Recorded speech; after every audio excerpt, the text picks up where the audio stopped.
Did you ever wonder what the inside of a vape looks like? They're actually a simple enough piece of engineering. Here is a Lost Mary vape, which was one of the most popular disposable vapes used in Ireland. And today I'm going to take apart this vape just to show you exactly what is on the inside. So if we peel it open, you can see in here. Inside here is the area where the liquid is stored. This here is the battery, so if we take these out, you'll see exactly what happens. So here is the air inlet, so on the bottom of the vape you can see the inlet part here, which is the air. As you suck on it, this is where the air goes into it.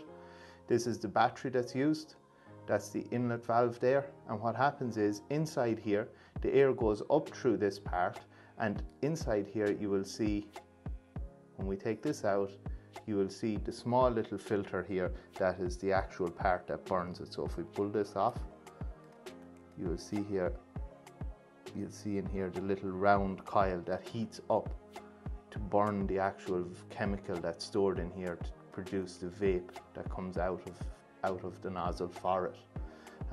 It's quite a simple piece of engineering, but the thing a lot of people don't realize is the environmental impact that throwing away these vapes in normal landfill waste can have, because these are lithium batteries, so they are supposed to be disposed of correctly and not just dumped in an ordinary waste bin. That is a simple overview of how a disposable vape works, to give you an idea of exactly what happens when you use your vape.